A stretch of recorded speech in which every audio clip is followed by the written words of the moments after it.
Hearties. I'm Lori from Mobile, Alabama, and I'm joined by some friends. I'm Jen from Seattle. Hey, Hearties, Jeanette from Michigan. Every week during the season, we're privileged to talk to our When Calls the Heart storytellers. And today we have producer and writer Beth Stewart. Thanks for coming back, Beth. My pleasure. Always fun to be here. I'm so happy to have you here. And last night you threw some surprises at us. And we're going to talk about all of those. I tried. So in over 10 seasons, we've never had an Easter episode. So last night was a real treat. We didn't quite have an Easter parade, but the costumes were so on point last night. I loved the gorgeous blouse that Elizabeth was wearing with the beautiful neckline. Did you have a favorite costume last night? Oh, I love all of Elizabeth's new wardrobe, the 20s wardrobe. And I think it's wonderful. Yeah, it was just all so cute and colorful, wasn't it? If I'm really honest, I think my favorite costume was literally a costume, Lily's fairy wings. I like those. So cute. Oh, that was adorable. And she just wore them just because. So cute. It's typical So for cute. a little one. And there were so many crowd scenes last night with lots of people with the Easter egg hunt and everything. Barbara Gregiasova clearly had a Herculean task dressing all those people. She was amazing, just brilliant. Yeah. Love all those fabrics, all the darling kids' outfits that Jack was wearing, and little Goldie was wearing. Goldie's little outfit. Oh my gosh. Yeah. Oh, and the little girls' dresses. Oh, so cute. Yeah. I love how they had to write. Well, I'm guessing it was probably Kevin that had to improvise, where they said, "I tried to get the bunny ears on her, but they wouldn't go." You are absolutely right. She was supposed to come into the scene with the bunny ears on. Yes. So cute. Yeah, that was a Herculean task in of itself. Yeah, as most toddlers that in our family push everything off their head. They don't want to have anything to do it. So how did the writers work with the production crew to prepare for scenes like that? Well, we gave them lots of warning that we were planning an Easter episode. And actually, at the time we were writing, it happened to be Easter. So we gave production the nod, suggested they might want to go out in the shops and acquire some bunny ears and what have you. So there was that, but it was still a huge amount of work for them. And we try not to do big events like that in every episode, but we also know that it's so wonderful to see the town and see everybody out and see something happening. So yeah, production is amazing as always, the way they carried it off. Yes, absolutely. Well, we love the huge town scenes. They're always so much fun to watch. And we love the kids. And Hyland has stepped up to the plate this year. I mean, last night, the dialogue was more than I think we've ever heard him speak all at once. And let's see who it is. Kathy Adams from Oklahoma City wants to know, how can you even script for a child, and knowing kind of what they're going to do, what they're capable of doing. And Goldie, especially at that age, how do you just write it down and hope for the best? Right. You write for what you hope might happen, but you do simplify. Absolutely, you simplify. You hope that she might toddle over on cue, but the other thing is the cast is so fantastic with, as you say, with the bunny ears, with working on the fly and seeing what, especially a toddler like Goldie is up to doing in the moment. Hyland, it's really fun to begin giving him a little bit more, and he's handling it so well. Again, we can try to keep it pretty simple. And Aaron has such a bond with him now. Between the two of them, I think they just work it out and do what they can do. But he certainly delivered everything we asked him to last night, and he was adorable, I think. Well, the Hearties definitely noticed the uptick in his dialogue and how many lines he had. And he did. He hit it out of the park. It was amazing. And it was a night full of bro code, I guess you could say. The guys are hanging out in the saloon. They're kind of getting into each other's business, and kind of starts with Lucas in his speech, and Bill's looking at the dynamic as Elizabeth's kind of up front chatting. And kind of empathizing with Nathan a little bit that this is making things a little bit complicated. And what really was this kind of signifying? I think Bill knows is making it complicated, and Nathan's in a pretty awkward situation there, isn't he? So he has to deny that he's not going to fess up to that. It's making things awkward because officially nothing's happening between him and Elizabeth. And it's such a complicated backstory for all of them, as we all well know.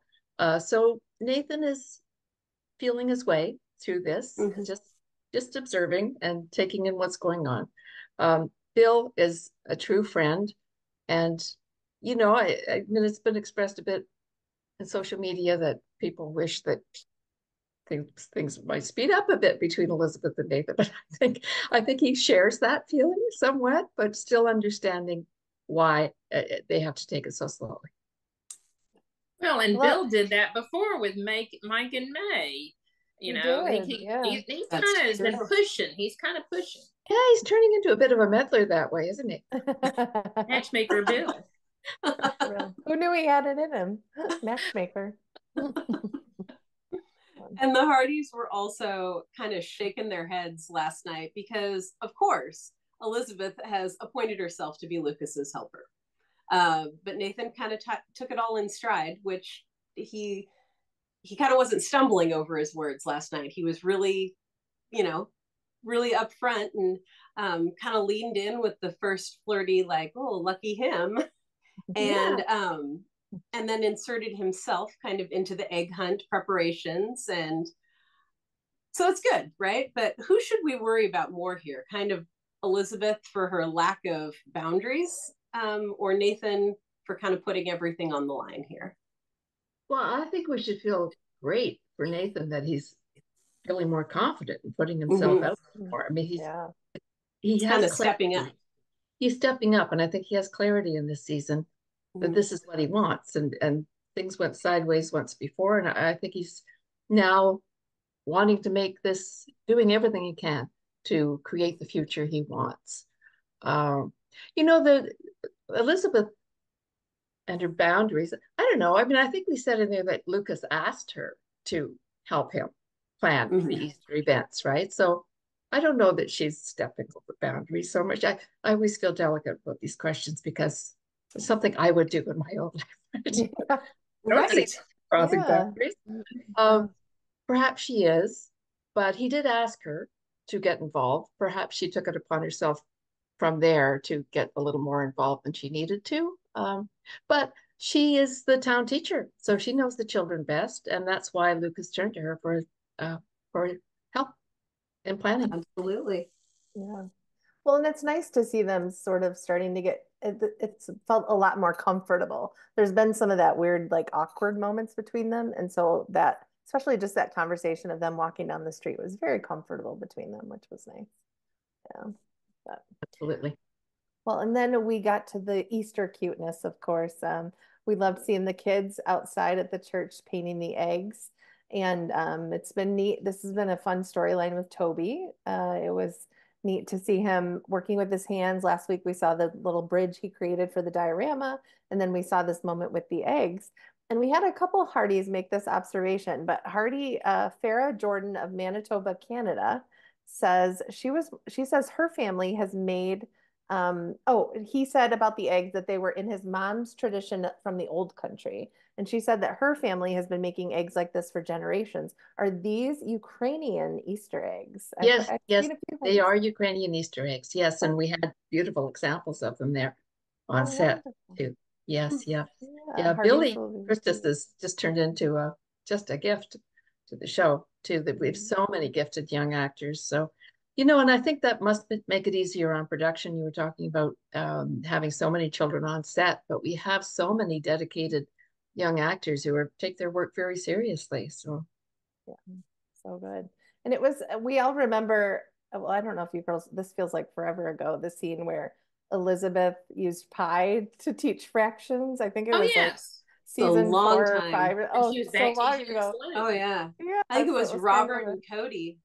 Yes, it was. Yeah, that was a long time. So it's kind of a fun little callback, and it's just one of those things we love about Hope Valley and about the way Mrs. Thornton teaches and connects with her students. It's really lovely to see.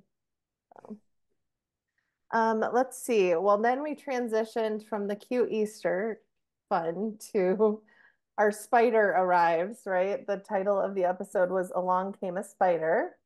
Bonnie Gibney of Westfield, Massachusetts wants to know, how did you conceive of Jeanette? That had to be a lot of fun. And will we see her again? I'm not sure you can spill those beans, but we're going to try. Well, I don't think you introduce a character like that for a one-off, you know. So I right. think Good point. Really great I don't think point. we've seen the last of her. But you know, Jeanette has been mentioned going way back to season 6. So we didn't exactly invent her. We embellished her. You know, sometimes working on a long series like this, when there have been a lot of different showrunners and a lot of different writers, it can feel a little bit like improv, that you've been handed something in past episodes and you think, well, what can we make from that? How can we take that and run?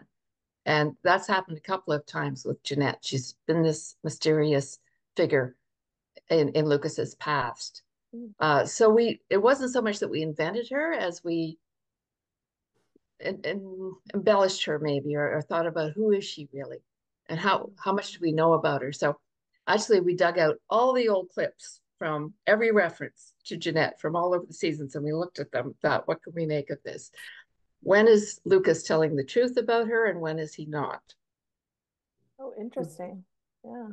So we thought it would be fun if he had just, you know, slightly misrepresented things. He did refer to her as a widow way back in season 6. So we thought, well, how could we stir the pot here, mix things up for Lucas and Elizabeth and the town? Who is she? There was a lot of chatter among Hearties where they said that she actually never called her, or I'm sorry, Lucas actually never called her old or referred to her as old, but everyone just sort of assumed that, I think.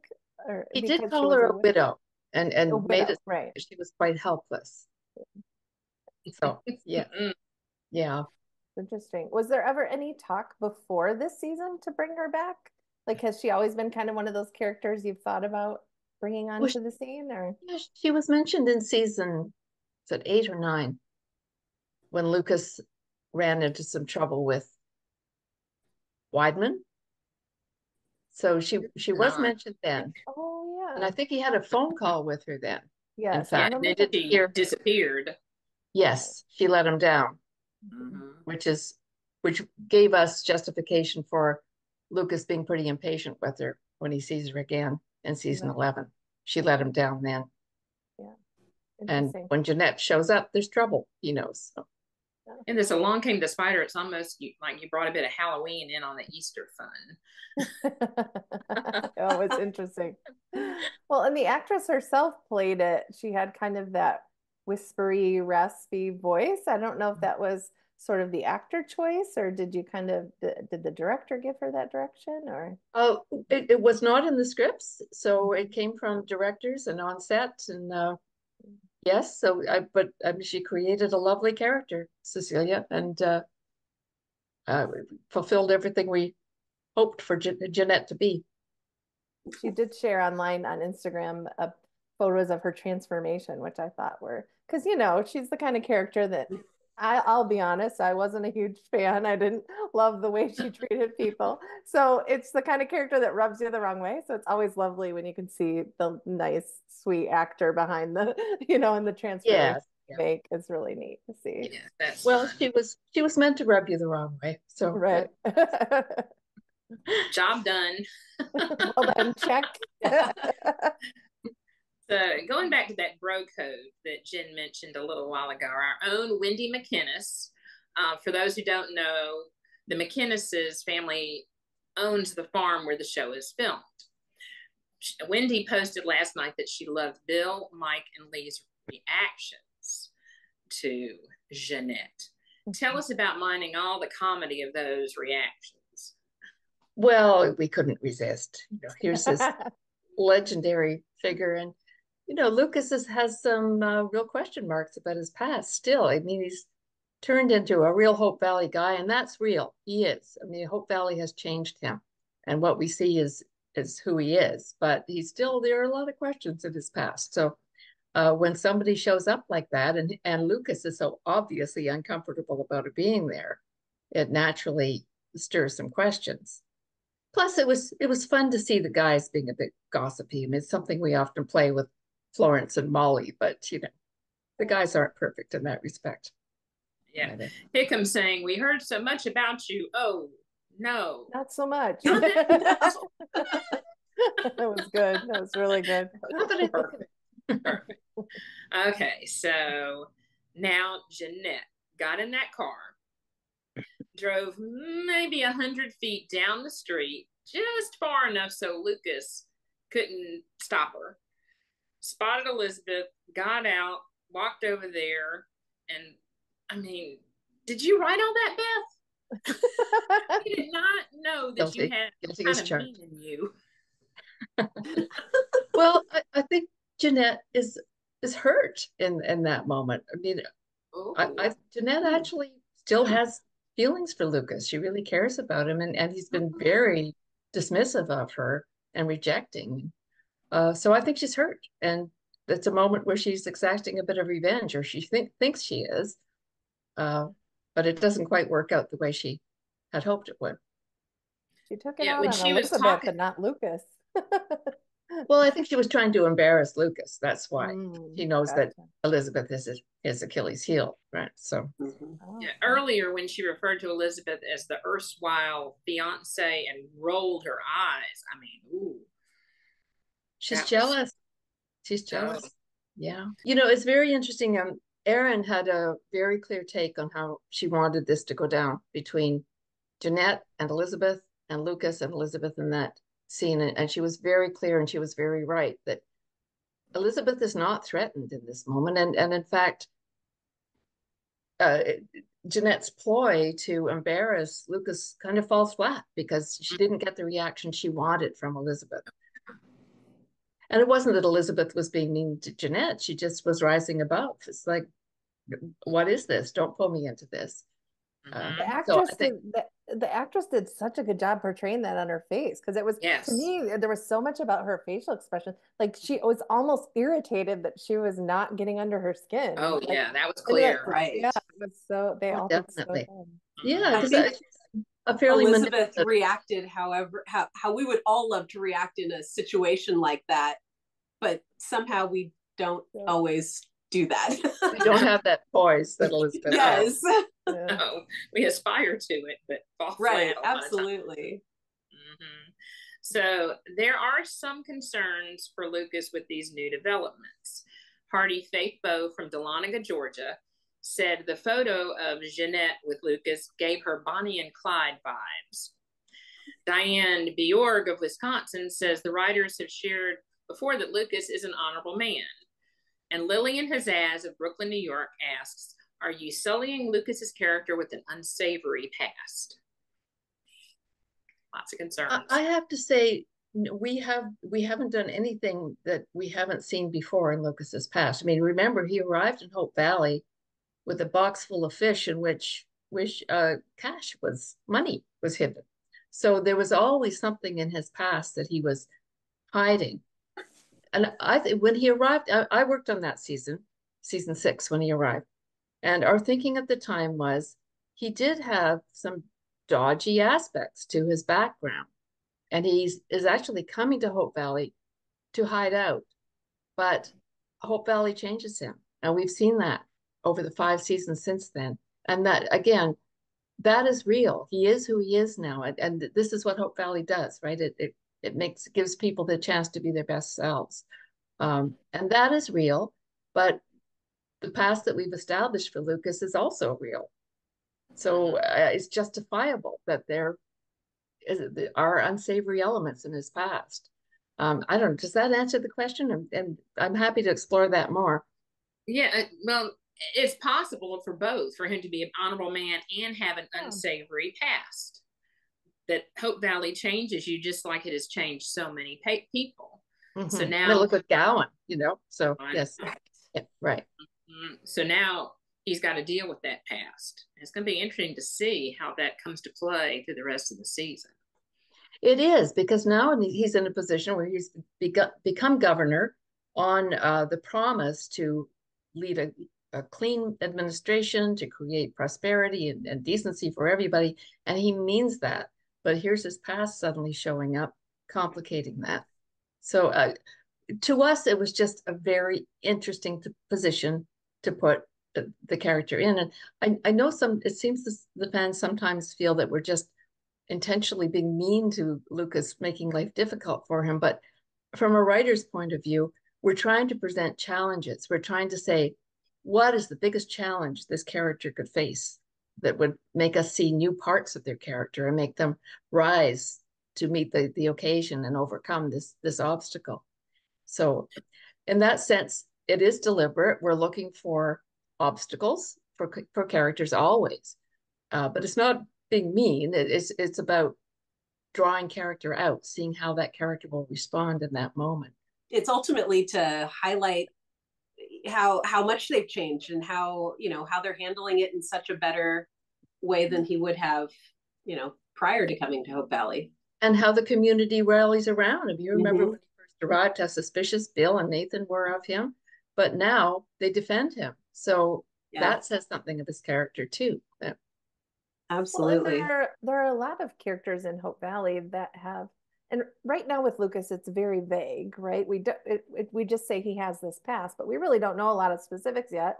And there are a lot of characters in Hope Valley that have made mistakes. And just because there are mistakes or things like that in his past doesn't mean that he is a bad person. It means he's the Lucas we know and love, but he's human like everybody in Hope Valley that has made mistakes, like you said, Colin, and things like that. And part of the Lucas we love is the lovable rogue, right? That he's the gambler, and that's part of his character.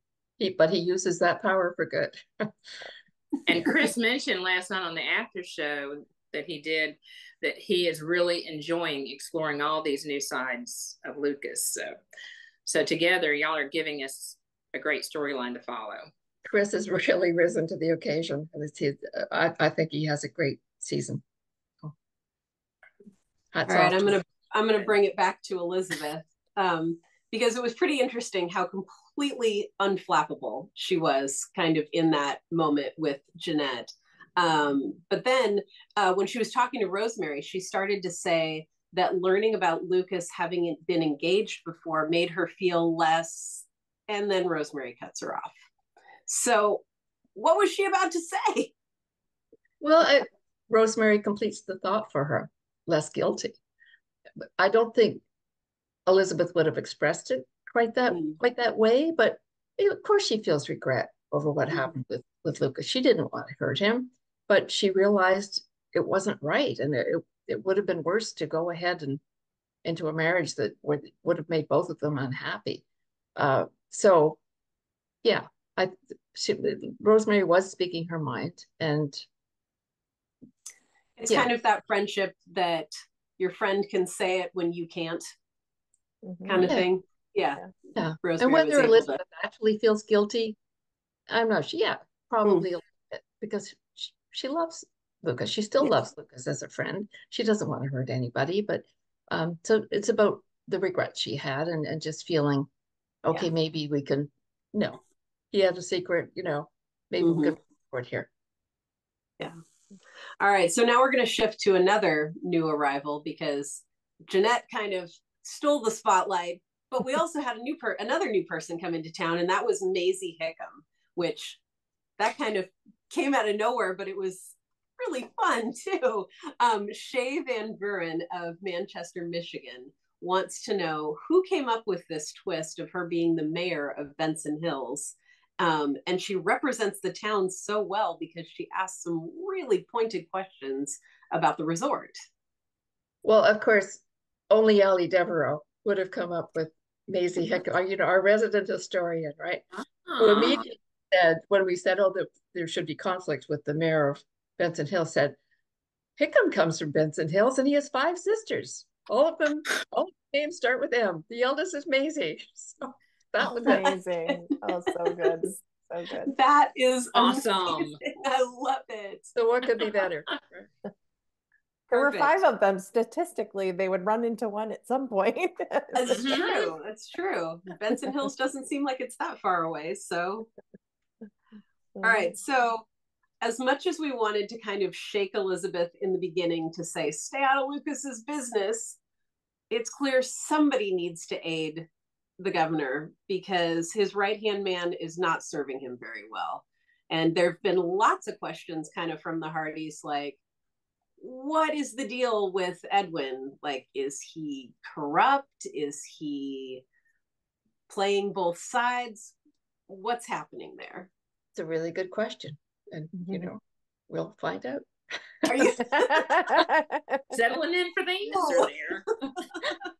He quickly we tried, Hearties. We tried. We did. He quickly became the topic of all kinds of speculation. Oh, I love Edwin. And there's somebody else. He came into the series just as somebody who'd come to town to visit the spa, and we loved him so much. We thought he could be a big political operative that Lucas we had have to take, okay, speaking of him, we have to take a couple moments because he had 2 funny moments that just stuck out to me last night. And I'm sorry to divert for a second, but so Eric Gow is the actor, but the beginning scene with the clapping, like getting everyone to applaud at the like a crowd coordinator was amazing. And then when he introduced the egg hunt, did you guys catch the note card moment? Yes. Where he goes, welcome to the Easter egg hunt.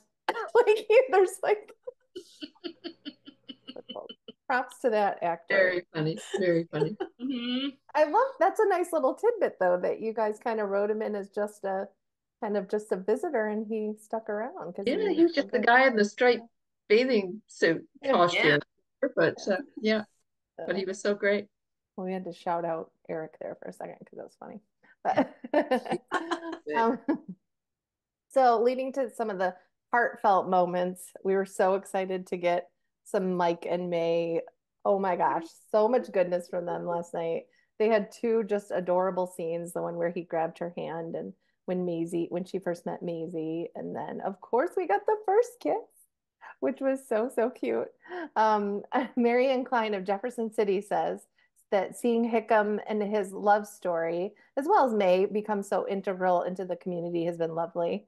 And she says, tell us everything. How was it to write this, and how did you react when you saw the dailies of their scenes? Oh, well, we were thrilled when we saw the dailies, of course, but this goes back to season 10 when we saw Hickam and May together when they were just dating. Actually, I'm not sure they were even dating yet, but they were singing and he was encouraging her to sing. And we just saw the chemistry between them and their Bumblebee song. Remember that? It was so lovely. And we all went, wow, the chemistry, it's there. So it's been a lot of fun in season 11 to track their course together. And, and May has that difficult background too. She's a little distrustful because of Jeffrey, the man who tried to claim he was married to her. So it isn't easy for her to trust. So it almost takes someone as lovely and trustful as Hickam for her to fall in love. So it's been really fun writing for them and just knowing the comedy that both of them are capable of and how they enrich a scene. They just bring so much more to it, both of them. Ben is, of course, a master. So it's been really fun.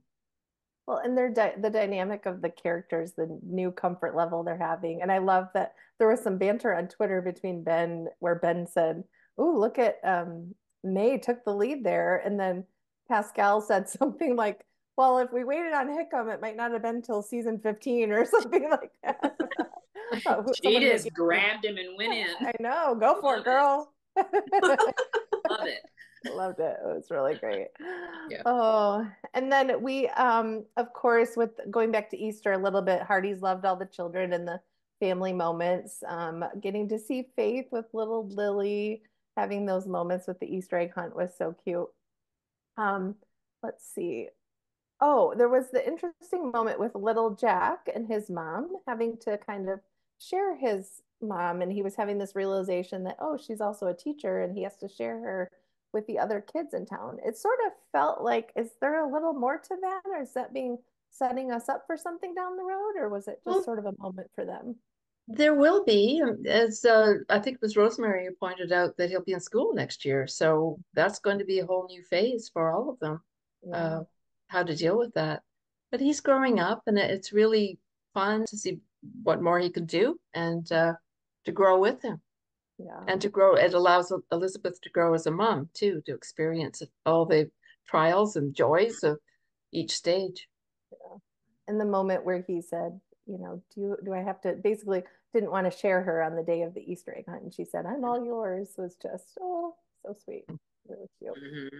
But it wasn't interesting. Like Lori said earlier, one of my observations about the episode was I did find it very interesting, the juxtaposition of this really fun, adorable, light Easter hunt cut to kind of a new villain introduced, and the title being the spider. Was that intentional, or did it just kind of happen that way as far as the storylines following? Or it's I quite the don't think it was, contrast. I'm trying to remember, I don't think it was intentional to bring Jeanette into town during the Easter episode. We knew we wanted to do an Easter episode. We knew we wanted to bring Jeanette into town. But it did work out very well for the contrast. I mean, it just sort of made her even darker, Yeah, and didn't it it? hits you in the face, like, whoa. The innocence versus Yeah. her. Yeah. Well, And I think, yes, that was intentional. Yeah. yeah, and I Okay. think that's why Hearties were talking. I mean, goodness, we finally trended on Twitter, like in the US national up to 8. And I think because of there was just a lot going on, and that contrast that you had, I think it just really got the Hearties talking, which was a lot of fun. Great, good. Glad it was entertaining, it sounds like. So it's good. Oh, it definitely was. But in the end, it was a big night for Nathan Grant. There were so many points when Nathan could have backed down, started stumbling around again like we've seen him in the past, and succumbed to his own doubt. But, and we really should have been keeping a running tally of all the times that he's been knocked down. But at every turn and twist last night, he was not deterred in showing his feelings for Elizabeth. It was very clear. He was trying to make her know how he was feeling without coming out and saying it. Walk us through that wonderful Easter egg moment from the garden arch with him putting it way up high to that nighttime row house porch visit. We want to know it all. Spill the beans. Let's go. Well, credit to Mike Rohl, because he came up with the scenario with the arch and the egg. We knew that we wanted Nathan to help her plant eggs, and we knew we wanted to create a moment of stumbling and falling into his arms, but we couldn't figure out where to do it. It was Mike who said, we'll do it at the arch. And they actually lifted the arch up a little bit so that Nathan could reach up and plant that egg there. And then he suggested to the bucket that she turns over to climb up to get the egg. So that was very much something we wanted to do, but it worked out far better than we had even hoped it would. Yeah. And there was also the, not so subtextual conversation between them at the arch about risk and what is worth it. So I think that was very much reflective of the change in Nathan, that he is now willing to go for it. Life is short and he knows what he wants. So he's pushing a little bit. At the same time, we all know he was hurt once before, that Elizabeth wasn't ready, and he proclaimed his love and was very hurt by that. So while he's making his intentions clear, he's also waiting for her cue. He's letting her take the lead. So that's why we're going a bit slow on all of that. And I know we saw in the previews last night that Allie is going to be talking to him next week about she doesn't want him to get hurt again. So he's also got Allie on his mind, by little Jack as well. He's got a lot of people he's got to think about with all of this. It's a very complicated situation. It's we all think back to those wonderful first seasons with Jack and Elizabeth, but that was very young, uncomplicated love compared to this love. where there are children at stake to consider. There's personal histories to overcome and to navigate. So it's complicated. I always like thinking about those nighttime scenes, like a scene like that where he came to her door. Over the years, whenever there are scenes like that, I always like to think, especially for him, what did it look like before he actually went to the door? Like him working up the courage, or is he, because he's now starting to really show signs of, I'm going to do this, like, so it makes you wonder, like, for him to go to her house at night like that to kind of follow up on that conversation was a brave moment for him. So. It was brave, and he's finding his confidence though. So yeah, imagining that moment, I'm sure he kind of stopped, took a breath, and went, "Oh, I got to do this. Yes, I'm going to do this." Exactly. Right? Yeah. I love that idea. Yeah. Well, and we had Allie breaking up that moment after she fell into his arms, and then we have as they're holding hands basically with the egg. We have little Jack breaking up that moment. Are we going to be tortured by that all season?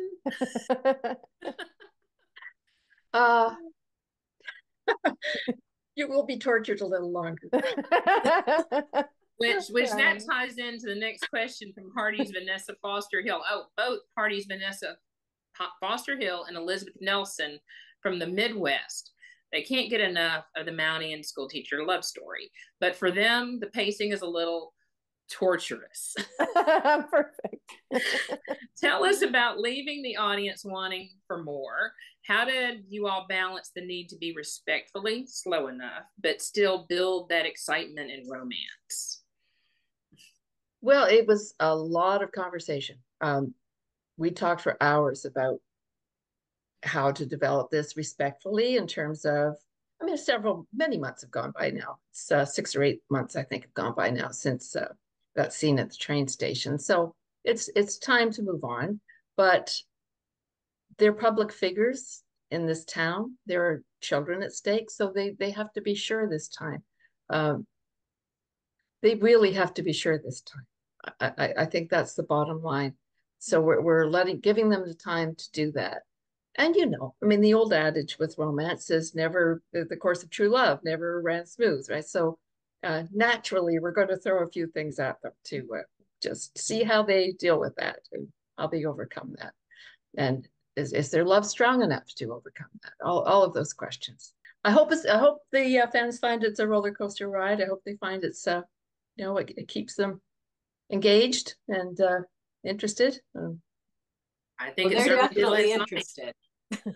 Yes, they are definitely interested. Mm-hmm. But kind of going back to the kids, because next week we see that Allie comes out and tells her dad, she's scared about him getting hurt again. She's old enough to know what's going on and saw that he got hurt last time. And then Nathan kind of appears to pin Elizabeth down with, like, what are your feelings? What are you feeling here?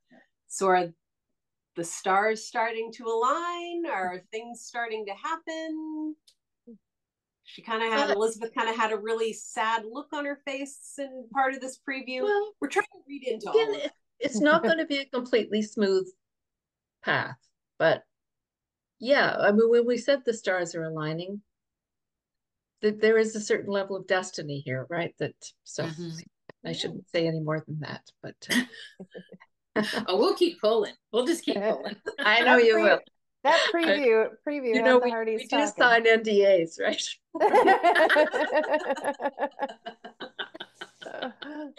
So talking about like pulling, right? Hearties can pull things from any little tiny bit, right? Preach. So we're guilty of it too. We're Hearties too. We do it all the time. But Peggy Williams of Camp Hill, Pennsylvania, noticed some interesting camera angles in the scene when Lucas rushes to catch Jeanette from trying to approach Elizabeth. And she's wondering if those figure into Lucas regaining some of his memory from the night of the shooting, which was hinted about in the previews following last night's episode. That was not intentional, but that's very interesting. Okay. You saw that. All right. Mike Rohl was feeling creative that day, I guess, and he messed with our heads by those cameras. Not too bad. Hearties have the best glasses. We see things that aren't there. We see everything. Well, you often see things that are there, so and not stated. Ooh, so. there you go. That's true. We do get some right now and then, every now and Oh then. yeah. Oh yeah.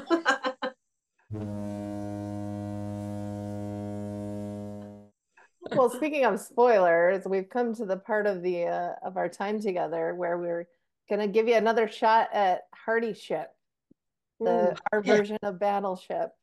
So to refresh your memory, you get 3 choices. It's hit, miss, or classified. Okay.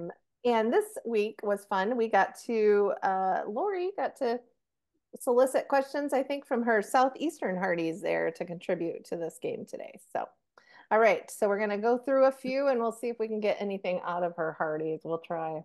All right.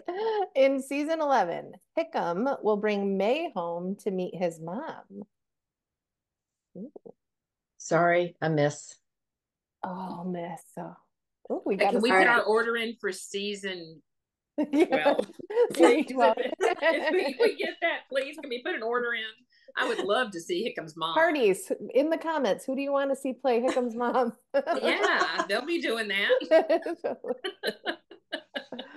All right. In season 11, Clayton Pike will be exonerated on the basis of fingerprint evidence, thanks to our own Annie Oakley. Sorry, another miss? Oh. Okay. It's a complicated mystery, all of this. So. Okay, I'm gonna have to get out my own crime board like Rosemary and start trying to figure this out. The promised kiss will happen under the garden arch. Miss. Sorry. Ooh. Sorry. That's okay. Don't apologize. We're getting good info. No, we're getting some good info. All right. Ice cream for breakfast will become a new tradition in Hope Valley. I love that Maisie marched in there and got her ice cream for breakfast. I really can't say. I mean, I think there's a whole life going on in Hope Valley outside of the show, so maybe, but more likely in Benson Hills because Maisie is from Benson Hills, so maybe she will start the trend there. There we go. I like it. All right. Okay, Rosemary and Elizabeth will resort to Morse code to communicate at night when the kids are sleeping. Miss, but you know what? We may just borrow that. Nice. Love it. All right. We will learn that Jeanette broke off the engagement with Lucas. Miss. Ooh. Yes. Ooh. Interesting. Oh, we got an answer. I was thinking that was going to be a classified. Ooh. I feel like all right. Rum runners are going to show up in Hope Valley. Ooh. No, that's classified. Sorry. Oh, classified. Oh. Okay. Oh, okay. Okay. And last but not least, Lucas's shooter has already appeared on screen in the first 4 episodes. I really appreciate that question, but it's a miss. Oh. Okay. The plot thickens. We got lots of information. We did. Thanks for playing. That was yes. Well, thank you so much, Beth, for being with us again. We always love chatting with you and dissecting all these goodies with you. So thanks so much. Jeanette. And we did not take your name for Jeanette. It's actually, we spell it Jean. I noticed in the Chiron they use your spelling. So yes. Yes. I was a little relieved to know that since she turned out to be not the nicest person. Spider. Yes, Spider. Well, thanks so much, everybody. That was really fun. For being here. And thank you, Hearties, for joining us for another Heart to Hearties. We'll see you every Sunday. What episode are we on? We have episode 5 coming up, right? Yep, 5's coming up this Sunday, 9/8 Central on Hallmark Channel. And as always, use that hashtag Hearties. And while we're on the hashtag, shout out to all of you. High five your neighbor because you rocked it on Twitter/X this week. And we'd love to stay in that top 10 next week and keep the chatter going. So we'll see you there. And thanks for joining us for another Heart to Hearties. Bye. Bye.